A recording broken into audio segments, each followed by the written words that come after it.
Welcome inside Citizens Bank Park. Game 3 of the World Series has been postponed. Here with Matt Musil, former Major League scout Jeremy Booth. I'm Jason Bristol.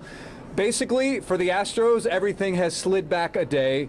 Now, Jeremy, for the Phillies, Ranger Suarez will now pitch Game 3. Aaron Nola will pitch Game 4. And possibly Syndergaard in Game 5. Zach Wheeler for Game 6. When you look at what has just transpired, is there an edge to either team here? The Astros had an opportunity to reshuffle their pitching rotation and let their number one starter pitch in Game 4 and turn around and have a shot at Game 7. Anytime you have a chance to do that, especially the way today's pitching is constructed, you do it, because Game 7, all hands are on deck anyway. They passed. They decided to stick with Lance McCullers for tomorrow. Fine. They Christian Javier Game 4. That means he's in line for Game 7 now, right? Or also McCullers in Game 3. But you know who's not is a Framber Valdez and a Justin Verlander, which if I'm trying to win a World Series, and that's my 1 and 2, that's who I'm giving the ball to. From a reliever standpoint, bullpen standpoint, it allows these guys, because Dusty's been using the same 3 or 4 guys we've talked about every single night in every single situation, to get an extra day of rest, which they badly need. And with the off day staying between Games 5 and 6, they're going to need that one too. So from a bullpen standpoint, it does nothing but help you. From a starter standpoint, while there is, I guess, a very long-standing school of thought about keeping the same stuff together, today's game it's just a different game. We can't act like we're 40 years ago or 20 years ago or even 10 years ago, and you got to go with your best situations for these guys to be successful, not just what their best turn is. If you look across the aisle over there, you've got the Phillies now completely shuffled it around, right, and they've got their one starter in the 4th spot and back in the 7th spot if needed in Houston, and that's a missed opportunity for the Astros to match that. Yeah, I thought an opportunity to go up against Noah Syndergaard tonight, I thought was an advantage for the Astros. I know we talked about, and you guys talked a lot about Lance, a spin guy on a cool, wet night in Philly. It's not good. Maybe not a good thing, but Noah Syndergaard, all season long, averaged giving up over 5 runs in his first inning pitched all season long. I don't think that was going to change tonight, but now they move him back. Yeah, I think it's advantage Phillies at this point. It is now. Syndergaard, even with the first inning struggles or the first couple innings, has found his command. Now, he's not throwing 98, 99 anymore. He's sitting in the 92, 94 range. We'll find you 96, 97. But having fastball command back in his arsenal and be able to pitch in the Northeast where he's used to. I mean, he's out there right now where he was playing catch. He's unafraid of this weather. He's used to it. He's unafraid of the environment. These fans are totally different. He's been that way since high school. Noah Syndergaard, when he was at Mansfield United, whatever it was up in Dallas. I mean, you went up there and you saw this guy come out of nowhere, and it's like, here's 96, and the breaking ball might have a chance, but he had all the makings of something to be good, and he's done just that. These guys, the Philadelphia Phillies, and the fans booing, even in this weather, to not turn around and play, these guys are unafraid in their ballpark, and you have a chance to put them on the ropes and match your best with their best, and it's just a missed opportunity. I saw some comments Dusty made. I mean, I hate being critical of a guy that's been so good for so long, but saw some comments Dusty made about, we went with Lance because of what he did in Atlanta. Well, which Atlanta? Was that a year ago? Was that, 4 months ago? I don't know what we're talking about. And about Chicago? He's wherever he said Lance was good at. It was something against Atlanta or maybe Chicago. Doesn't matter. He didn't pitch against Atlanta last year. Yeah, and so it's like, what are we talking about here? This is 2023 and now, and you have the recent start in New York, which backs up consistent history. Again, not killing him. He's fine for tomorrow. Like tomorrow we're good to go. But we're looking beyond that. You would want to get Verlander lined up for 4 and Javier for 5, or even sandwich Javier and McCullers into 3 to give yourself more rest turning into Game 6 and 7, because it's not going to end in 5 unless you allow it to end in 5. And it's just a gigantic missed opportunity to reshuffle and be strength against strength. Yeah. And for the Phillies, basically this allows them, I guess, to empty the bullpen with a day off on Friday. And one of the reports here is that Zach Wheeler is dealing with some fatigue, so he'll also benefit from an extra day of rest. But it just has this weird feeling to me about, I don't want to say,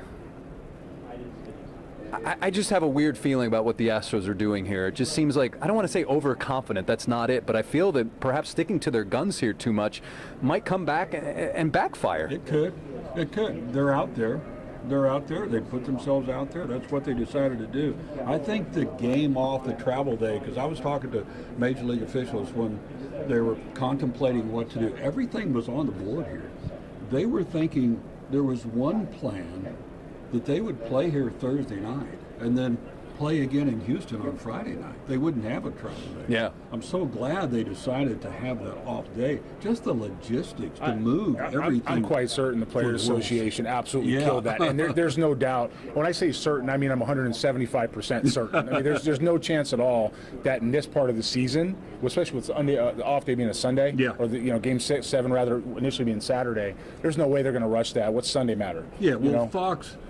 Because it's Fox Network, sure. Because they've got NFL. Yeah. Now, I was interested to talk with Brad Lidge for many reasons. Brad was saying, he said, what people don't understand is that, they criticize the Phillies on their defense. He said, those guys, they play defense in this ballpark. Yeah. They play their best defense in this ballpark, and they have so much confidence in this ballpark. That's why they're so dangerous in front of this crowd. Yeah, the crowd boosts up every home team, but he said they're so confident in this ball club, and I thought that was interesting. They're you can see it. Win three straight in the Astros, can they? Maybe not yesterday. Yeah. Now it's, and I'm not trying to be doomsday guys, but I agree. It does have a little bit of a feel in the switch. It's a momentum switch. It's a strategy switch. We've seen this Astros club in 2019 be one pitch away. We've seen them last year be let's say a pen management situation away from that World Series, right? And that, all of a sudden that's 3, and it's 1 instead in 2017, and now you're here with clearly the better club. Yeah. And you're now you're risking that too. And to your point about the Phillies, you see them in Houston, and they're feeling their way around, and they're playing like they have nothing to lose, but that's a new environment for them, right? They're not real comfortable there. They come out here, and there's Schwarber's out there with a cutoff shirt and shorts, taking BP backwards hat, and guys are elevating and they're working hard, hitting off pitching machines and taking ground balls, and the hop in their step was totally different than when they were in Houston. Oh, yeah. And Brad Lidge, who's played in both places, right, he would know and would understand. So it definitely feels as if it's a missed opportunity, and you want to turn around and make sure you capitalize on that. The only people that benefit from here are the bullpens. The starters on the Astro side, it doesn't help them at all. Perhaps we're underestimating, though, Dusty's faith in the players and what it does for the players. That's what's carried him so far. Remember Zach Greinke? Zach Greinke saying, until Dusty got here, no one seemed to trust me. Yeah. And when you look at all the interviews that have happened during the postseason and all the players, all of them say Dusty has our back. Dusty believes in us, the way Dusty manages us. Maybe we're underestimating how much confidence that these guys get from Dusty and the managerial moves that he makes, knowing that, listen, from a strategy thing, well, I shouldn't even say that. Just the fact that he has their back and he believes in them. So if those guys were coming out of the rotation, then I'd agree with you. They're not. They're just, it's all about shuffling when they're going to throw. No one's saying don't throw McCullers. No one's saying don't throw Javier. No one's saying don't throw Valdez. No, we're not doing that. We're talking about when these guys are going to pitch, when they're going to throw, how they're going to line up. And, again, it's all nice, and Dusty's got their back, and that's great. He can be commended for that. However, the situation has changed. We live in a different world than we did just 25 minutes ago, and now you have a banged Game 3 tonight, and you're playing tomorrow, which changes the entire series. Yep. When you look across the field, the Philadelphia Phillies, and I'm going to say this again, and I'm not knocking anybody because I think James Cook's done a great job, a Hall of Fame general manager who has more than one on his resume, has more than one team, made the decision with Rob Thompson, who's a veteran baseball man who has been with the New York Yankees and other organizations that have been winning clubs. They know what they're doing. On this side of it, you've got rings versus two guys searching for their first. Okay, and I'm not trying to compare the two. I'm saying if they're making some changes, maybe some thought to shuffling how you're doing this instead of sticking with the same formula.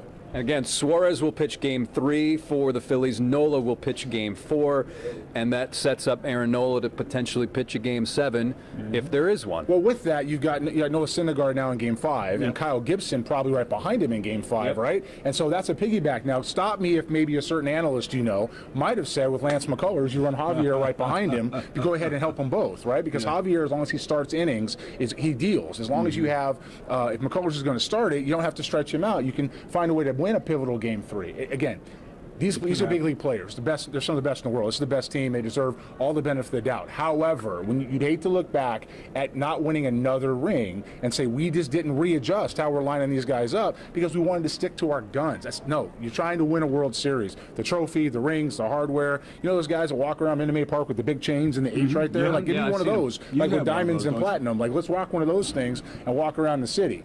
Now, Rudy, talking about the GM or the Phillies. Think about what he's done this year. I mean, they had great expectations. He made some big off-season deals. Yep. They had great expectations. High payroll going into this season, and it wasn't happening. It wasn't clicking. So he fires his manager and moves on and brings Rob in here, and he let the guys get loose, get free, play free. So that GM over there is not afraid to make the moves you're talking about. And you're talking about chess versus checkers. It could be. It doesn't mean checkers won't win because the Astros have the best team. But they still have the best team. It doesn't mean they're going to win it all. Rudy is checking in here on Facebook, says Suarez and Nola in games 3 and 4. Astros have Lance, Javier, and Verlander in 3 through 5, which is great, but if the series goes 7, then you don't have your ace pitching a game 7. Now, the Astros could say, we've got 3 aces. I'm sure that's partly what they're thinking. Why are we not lining up Valdez for Game 7? Frankly, I'd prefer him in Game 7. I mean, why are we not lining that up? You have a chance to reshuffle is all I'm saying. It doesn't mean that still could happen. It could, but if you're going with certain matchups in the series based on what the other side is doing, which we've heard Dusty reference, right? He said, Nola did this, so we didn't let Verlander out. I mean, he used him as an example. So if you're going to look on the other side and do that, you just have a chance to reshuffle. No one's saying these guys can't get it done, but to put these guys in their best possible situation to be successful, outside of McCullers tomorrow in Game 3, which is fine. You had a chance to put Verlander in Game 4, bring Javier back in Game 3, by the way, and then if you need him in Game 7, what do you got? You got all these guys that are ready to go. You can run out Verlander to start. You can run out McCullers right behind him. You can run out Javier. You can even run out Valdez, or if Stanek decides they're going to let him wear a uniform, you can run him out there too. I mean, you have all kinds of things you can do. He was wearing a uniform today. I saw. He looked a little stern. Was look on his face, but you have everybody on it's healthy for 7 by maximizing the double off day now and the one between 5 and 6. So it's not necessarily about changing the personnel; it's about switching when they're doing it. That's all that is. Very interesting. A lot of comments here about there's no roof here, and Aaron Boone would be upset. But Philadelphia has experienced this before. Back in 2008, they had to delay a game and restarted 2 days later because the weather was so bad. So whereas the Phillies fans were definitely upset as they left the ballpark, we heard some boos when they made the announcement over the PA system here. Light rain. Oh, they've experienced this before, and it wasn't pretty. A lot of them were still up in the concourse when I came down. Oh, yeah. They were just hanging out, man. They were, hey, wait a minute. We're supposed to be here watching a game. We're just going to hang here as long as possible. How did we think about David Hensley in the designated hitter spot? I was going to bring that up. I was excited about it. I was really excited to see. Why not? I mean, because you the gotta Astros may get something out of the DH. Yeah. Wow. It's been a while. Got to try something, right, Jeremy? Well, you can't keep running out guys that are backup first base DHs and ML roles. Jeremy had a Twitter spat with somebody about Trey Mancini and whether Trey Mancini. Move on. Let's move on. I'm kidding. I love them playing. I promise. If you're okay. I love to. Trey Mancini's a guy you want to have, but the reality is having any production out of that spot, and the Astros need as much offensive production as they can. So you got to applaud Dusty and James Click, and the guys made the decision of changing that up. Same thing, right? Yeah. Changing the personnel, putting somebody in there to be productive, finding a way to take advantage of his skills and his talent in the best possible situation. It applies to pitching too. It's good they're doing on the offensive side. And the moment hasn't seemed to be too big for David, at least what we saw in the ALDS. I've been impressed with him, and Dusty's been asked on a regular basis, how about David Hensley? How about David Hensley? And he say, well, we're not there yet. We're not there yet. They're there.